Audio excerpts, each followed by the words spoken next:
C'est l'heure de votre journal sur Radio No, présenté par Maël Manomba. Radio Nour, il est 16h.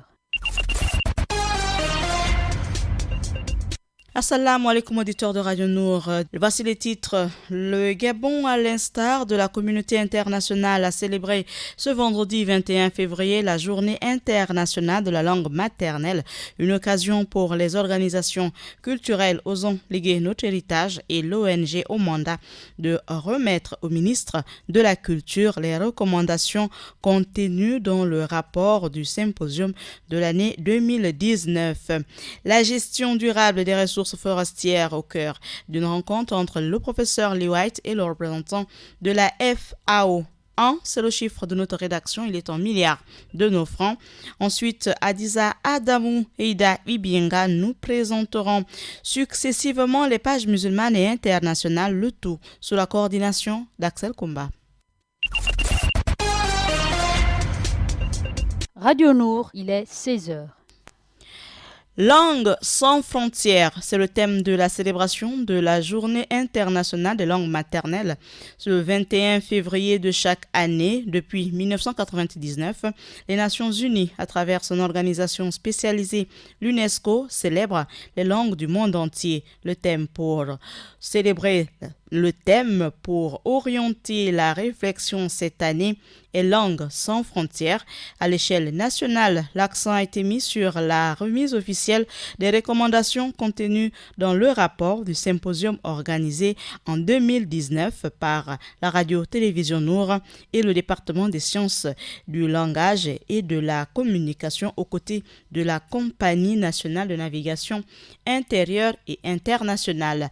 Je vous propose d'écouter le directeur du département des sciences du langage de l'Université Omar Bongo, Madame Virginie Omposa Epozengari.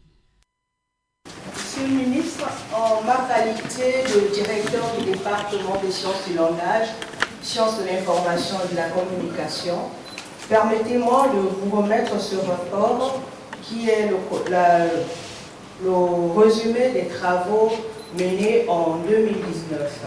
Ce travail a été fait sous la coordination de mon prédécesseur, le professeur Yolande Zambier, qui n'est pas là ce matin. Monsieur le ministre, voici le contenu de la réflexion.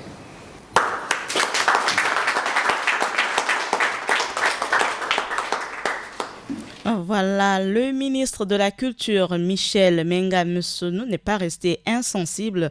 On écoute le mot circonstanciel du numéro 1 de la culture. Culture gabonaise, mais on en parle en français. Vous comprendrez la complexité et les problèmes auxquels nous sommes confrontés. Mesdames et messieurs, je voudrais dire ici ma joie de recevoir le rapport qui a été fait. Je le reçois avec beaucoup de satisfaction. Je le reçois à toute responsabilité. Je voudrais vous dire ici que je ferai mon travail pour transmettre les recommandations qu'il y a là-dedans à la plus haute autorité du pays, c'est-à-dire le chef de l'État et son premier ministre, pour qu'ils examinent froidement ce qui a été fait, qui est un travail scientifique, donc un travail objectif. Ça voudrait dire que la réflexion, ce que vous faites aujourd'hui, c'est extrêmement important. Nous devrions tous, parents, professeurs, instituteurs, hommes politiques, privés, associations, nous devrions prendre ce problème à bras le corps, parce qu'il y va de la survie de notre pays, il y va de la survie de notre peuple. Mais, au-delà de ça, ils ont la langue française qu'ils ont en commun. Partout où ils vont, un Français ne parle pas breton. Il y a des bretons en France. Un Français ne parle pas basque quand il est à l'extérieur. Il y a des basques en France. Ils vont ailleurs, n'est-ce pas? Ils parlent français. Nous, quand on sort de notre territoire, on parle quoi? Qu'il soit gabonais. Donc, Sans le vouloir, nous faisons la promotion du français, mais nous ne faisons pas la promotion de nos langues. Telle est la problématique que nous avons chez nous. Je pense donc que nous devrions réfléchir pour qu'on fasse quelque chose. Nous devrions faire preuve de pédagogie. Nous devrions expliquer. Nous devrions sortir de ces cartons habituels qui nous empoisonnent la vie parce qu'on politise le problème linguistique au Gabon. Il faut qu'on arrête et qu'on trouve quelque chose dans lequel les Gabonaises et les Gabonais puissent se retrouver.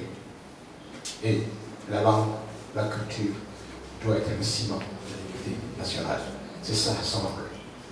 Et je voudrais donc formuler un espoir à travers ce que vous avez fait, le travail que vous avez fait. Je vous remercie infiniment au nom du gouvernement pour avoir fait preuve de courage, parce que ce n'est pas évident, je le sais. Mais vous avez fait un travail. Vous avez posé un acte, vous avez posé un jalon. Il faut que les autres emboîtent le pas. Voilà, à l'instant, vous venez d'écouter le ministre de la Culture et des Arts, Michel Menga Meusson. Un jeu de présentation dans sa langue maternelle pour chaque invité a agrémenté l'événement qui s'est déroulé au Musée national des arts et traditions du Gabon. On écoute.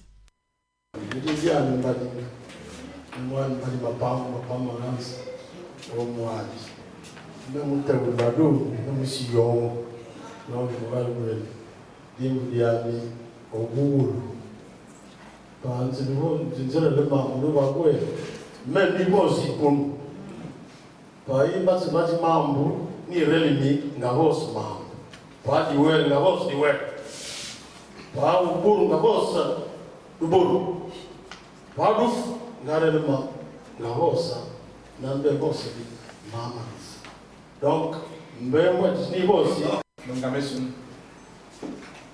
quand un peu là et semaine je me demandais il y a encore. Oh, ah, on a bien on a plus de mettre au milieu de la balle. Donc, il y a comme un il y a une tare, il y a et dans le dia hôpital, on a bien là. Bon, ouais, regardez la maison là, le maison. Le macron, mais le pauvre pan, et que tu nommes que tu as, on va le tiers par voir, les pauvres. Donc,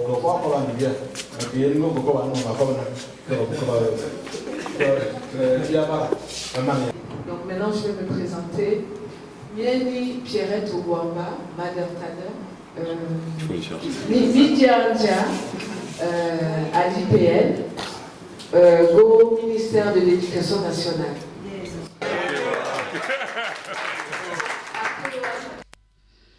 Voilà que vivent les langues du monde entier. Le ministre des Eaux et Forêts, de la Mer, de l'Environnement chargé du plan climat, le professeur Lee White, a rencontré le représentant de l'Organisation des Nations Unies pour l'alimentation et l'agriculture pour débattre de la coopération en matière de gestion durable des ressources forestières. C'est le chiffre de notre rédaction. Il est en milliards de nos francs. Le chiffre de notre rédaction, il faut savoir que les travaux du bassin versant de Nzayon seraient arrêtés pour une dette d'1 milliard de francs CFA. Nous invitons à présent Ida Ibinga pour la page internationale. Assalamu alaikum Ida. Assalamu alaikum fidèles auditeurs de la 95 FM. Merci d'avoir choisi Radio Nord pour vous informer. Voici le sommaire de l'actualité internationale. Quelles sont les organisations chargées d'observer la présidentielle au Togo? Ensuite, le Premier ministre dit satisfait du dialogue politique en Côte d'Ivoire. Enfin, le sommet européen, un casse-tête du budget pluriannuel. Développement des titres, c'est tout de suite. On déroule l'actualité internationale en Afrique pour parler du Togo. Quelles sont les organisations chargées d'observer la présidentielle? La campagne électorale s'est achevée jeudi dernier au soir avec les derniers meetings. Le premier tour de l'élection présidentielle a lieu ce samedi 22 février 2020. Rappelons que 7 candidats sont en lice, dont le président sortant. Quelles sont les organisations nationales et internationales chargées d'observer le scrutin? Notons que la commission électorale indépendante a annoncé mardi dernier, par la voix de son président Tchambakou, à Yassor, que 19 organisations de la société civile et 2 institutions étaient accréditées pour observer le scrutin. Sans donner plus de détails, un peu plus de 3000 observateurs nationaux allaient être ainsi déployés sur tout le pays. Même que le dernier, ce fut un coup de théâtre accusé d'ingérence par la CENI, la concertation nationale de la société civile s'est vue retirer son accréditation. En cause, le soutien que devait lui apporter le National Democratic Institute, une organisation américaine spécialisée dans l'évaluation des processus électoraux. À côté des 18 organisations de la société civile, 2 institutions internationales observeront également le vote. Il s'agit de l'Union africaine avec 79 observateurs et la CEDEAO avec 45 observateurs pour environ 9000 bureaux de vote dans tout le pays. Quant aux différentes missions diplomatiques accréditées dans le pays, elles déployeront au total une centaine de personnes sur le terrain. Ajoutons l'actualité africaine qu'en Côte d'Ivoire, le Premier ministre se dit satisfait du dialogue politique. C'est le jeudi 20 février que le Premier ministre a tenu sa conférence de presse annuelle sur le bilan de l'année écoulée et les perspectives pour l'année qui démarre. Il est notamment revenu sur le dialogue politique portant sur le code électoral. Le dialogue qu'il a clos lundi dernier, après plus d'un mois de discussion, un dialogue qualifié, je cite, d'échec par l'opposition. Cependant, M. Amadou Koulibaly, lui, est satisfait du résultat. Il s'est attaché à convaincre son auditoire essentiellement composé de ministres et membres de cabinet de sa satisfaction à l'issue du dialogue politique entre le gouvernement, les partis politiques et la société civile sur le code électoral. Il y a accord de principe sur 4 points, à savoir le parrainage citoyen des candidats, le relèvement de la caution actuellement de 20 millions à 50 voire 100 millions de francs CFA, le taux de suffrage minimum pour se faire rembourser la caution serait baissé de 10 à 5%. Accord encore selon le Premier ministre sur la transhumance électorale. Cette semaine encore, on note que les principaux partis politiques d'opposition avaient dénoncé une tentative de passage en force du gouvernement sur le code électoral. On revient d'actualité internationale en Europe pour parler du sommet européen, le casse-tête du budget pluriannuel. Les 27 sont réunis depuis jeudi 20 février à Bruxelles pour fixer le premier budget de long terme de l'Union européenne post-Brexit. Mais les priorités ne sont pas les mêmes pour tous.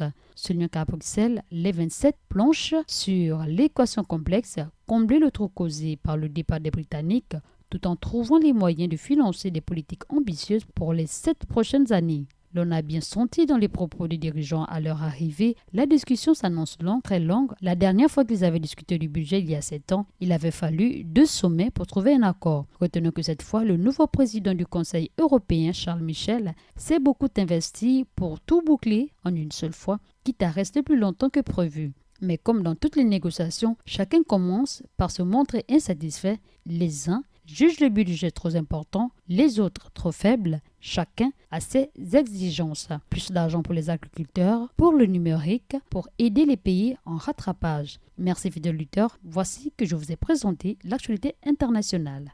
Merci Diboti Ida Ibinga pour ce tour du monde de l'actualité. Nous allons spécifiquement nous mettre l'accent donc sur le monde musulman. Ce sera avec Adiza Adamo Denjolé. Assalamu alaikum Adiza. Wa alaikum salam Maël. 3 titres font l'actualité du jour dans la page musulmane. En Iran a eu lieu ce vendredi 21 février les élections législatives. On évoque aussi l'accord de réduction des violences entre Kaboul, Washington et les talibans. Et enfin en Algérie, on revient sur les victoires et les défis du Irak.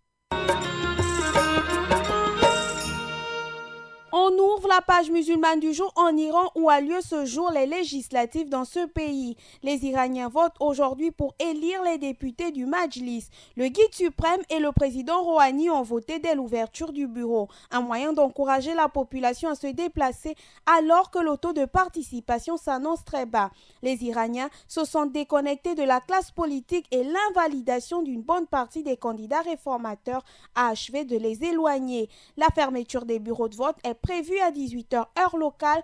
Il est possible que le scrutin se prolonge si des retardateurs affluent en fin d'après-midi, mais selon un institut de sondage iranien, le taux de participation s'annonce très faible, 25% à Téhéran et 50% dans tout le pays. Pour beaucoup, il s'agit là de dénoncer le décrochage entre la classe politique et le peuple iranien. Dans cette page musulmane, on parle aussi de l'accord de réduction des violences entre les talibans, Kaboul et Washington. Un accord de réduction des violences a été conclu entre les talibans, les Américains et le gouvernement afghan. Ils se sont mis d'accord pour une réduction des violences sur une durée d'1 semaine. L'annonce a été faite ce vendredi matin par le porte-parole du Conseil national de sécurité afghane. L'accord entrera en vigueur ce vendredi soir à minuit. Cela fait plus d'1 an que l'envoyé spécial des États-Unis pour la paix en Afghanistan négocie un accord en vue du retrait des troupes américaines d'Afghanistan. Ce retrait des troupes étrangères, Maël, est la condition de paix avec les autorités afghanes dont ils ne reconnaissent pas la légitimité. On clôture l'actualité du monde musulman en Algérie où l'on revient sur les victoires et défis du Irak 1 an après ses débuts. Il y a 1 an, les Algériens descendaient dans la rue, première manifestation d'une ampleur inédite qui a donné naissance au mouvement du Irak. 1 an après, les marcheurs sont toujours là, même si le Irak ne s'est pas formellement structuré et n'est pas devenu un interlocuteur reconnu par le pouvoir. La contestation n'a pas réussi à faire plier le système, mais certains acquis sont indéniables. La première revendication des manifestants était le départ d'Abdelaziz Bouteflika et c'est aujourd'hui peut-être la principale victoire qu'ils ont obtenue. L'ancien président a démissionné emportant avec lui le concept de président. Et depuis, les protestataires jouent les agitateurs, le pays est pris dans un tourbillon permanent. Le pouvoir a été contraint à une transition plus longue qu'il ne le souhaitait, mais il ne s'est pas encore réformé en profondeur. Voilà Maël, l'actualité du jour dans le monde musulman. Alors, Nagodé, puisqu'il faut célébrer les langues maternelles ce 21 février, et Nagodé, c'est en Naoussa, pour dire merci à Adiza Adamou. Merci Dibot et Axel Kumba pour avoir assuré la mise en onde de votre édition d'information que vous pouvez retrouver à 20h, à 23h et à 8h. Maël Manomba de Mouabi vous souhaite une excellente suite des programmes sur Radio Nour, la passion du savoir. Assalamu alaikum. C'était votre édition d'information sur Radio Nour 95 FM, présentée par l'équipe de Maël Manomba, Adiza Adamou, Ida Ibinga. À la réalisation, Axel Kumba. Merci d'avoir choisi Radio Nour pour vous informer. Assalamu alaikum.